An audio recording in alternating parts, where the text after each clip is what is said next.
Ukrayna Müdafiə Qüvvələrinin bölmələri Dobropilya istiqamətində daha bir yaşayış məntəqəsidir. Bilirsiniz, o gündən 2 məntəqə azad elədilər, bu gün də 1 məntəqə azad elədilər. Rusiyanı oradan sıxışdırıb çıxartdılar.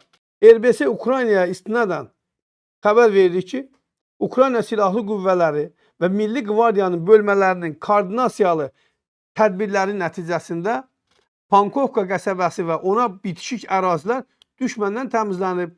Azov Milli Qvardiya qrupunun yaydığı məlumata görə Rusiya Ukraynanın əks hücumunun qarşısını almaq üçün əraziyə 4 piyada briqadası və 1 dəniz alayı göndərsə də buna nail ola bilməyib. Ukrayna Müdafiə Qüvvələri düşmənin irəliləyişinin qarşısını almaq və müdafiənin sırayışının qarşısını almaq üçün hər cür səy göstərir. Qeyd edək ki, Pankovkanın işğal olunmasına dair məlumatı Rusiya Müdafiə avqustun 20-sində yaymış. Yəni avqustun 20-sində Pankovkanı Ruslar işğal elədilər.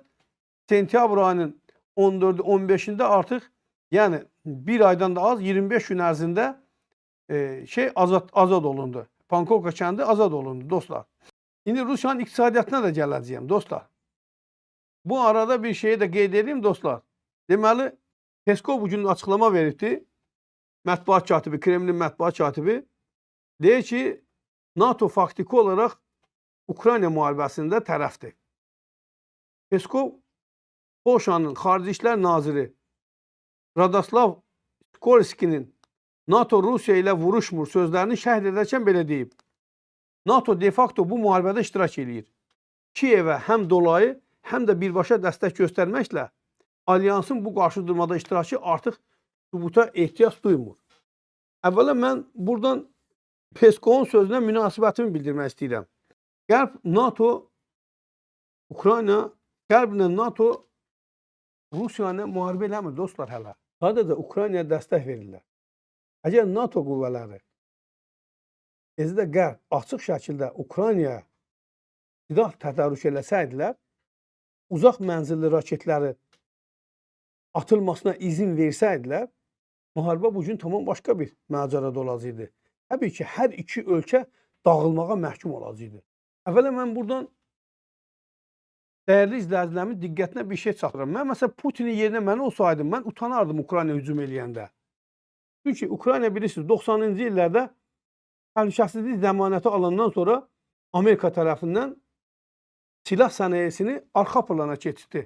Onun nüvə silahı da əlindən alındı.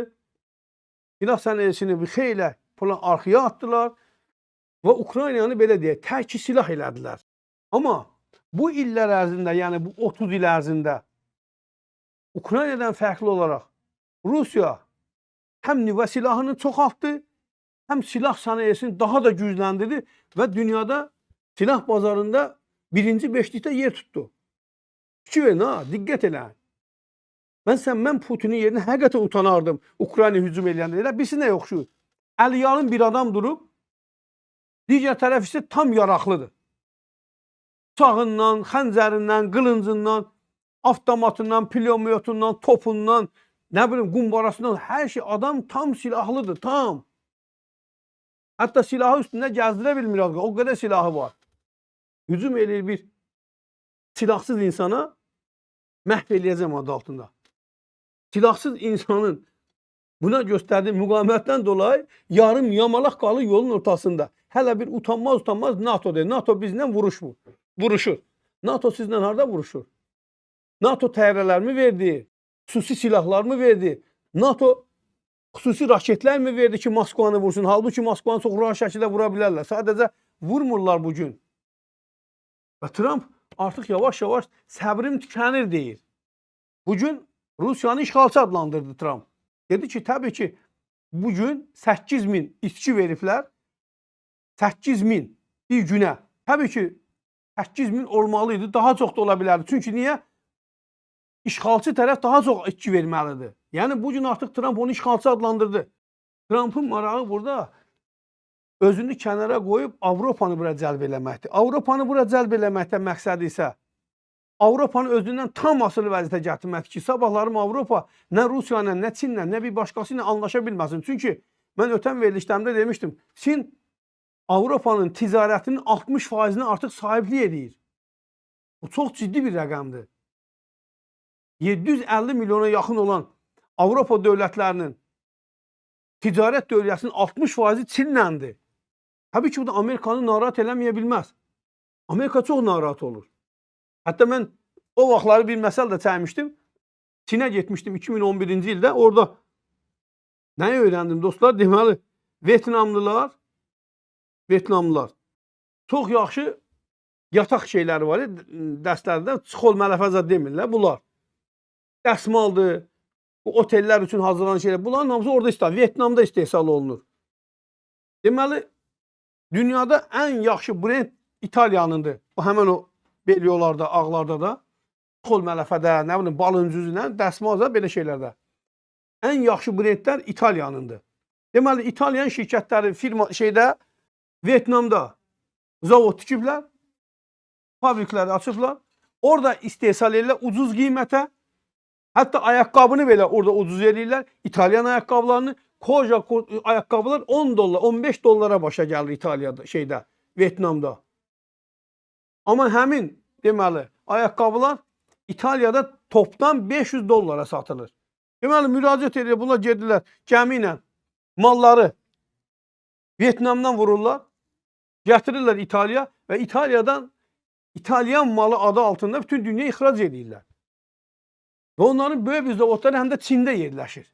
Yəni, dəyərli izləyicilərim, Amerikanın məqsədi həm də dediyim kimi ticarətə bir zərbə vurmaqdır. Avropa ticarətinə bir zərbə vurmaqdır.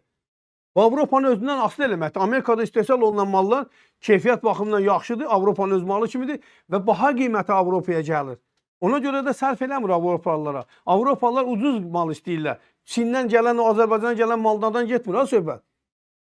Mənim həm yaşıtlarım və məndən daha da böyüklər bilirlər. Vaxtilə SSR dönəmində Kitayski ket deyirdi. Keta geyirdi əynimizə, ha, futbol oynamağa. Onların bir sportsmen deyirdik, belə xırdası. Bir də ketalar deyirdik, hündürboğazlı. SSR-nin özünün malını biz geyirdik. 10-15 gün futbol oynuyorduk, uşaq vaxtı onlar cırılırdılar. Amma Kitayınkin geyirdik, 2 ay yarım, 3 ay çəkirdi. Onun altı cırılırdı, amma üstündəki o əskisi var, materialı cırılmırdı. Bu qədər keyfiyyətli, yəni Çinin kifayət qədər keyfiyyətli malları var. Çində elə zavodlar, fabriklər var ki, məişət texnikası buraxır. Həmin məişət texnikası Çində satılmır. Və Avropada da satılmır. Yalnız Amerika bazarına işləyir. Yalnız Amerika bazarına. Buna görə Amerika istəyir Avropanı sıxma boğulmasın. Yoxsa müharibəni qısa şəkildə, qısa müddətdə həll eləmək istəsə, Ukraynaya icazə verər. Ukrayna rahat şəkildə o ağır silahlardan istifadə edir. Amma bunları eləmir. Niyə? Həm Rusiyanı yavaş-yavaş iqtisadi cəhətdən çöktürür, belini qırır, həm adamlarını qırır, həm də istədiyinə nail olur yavaş-yavaş.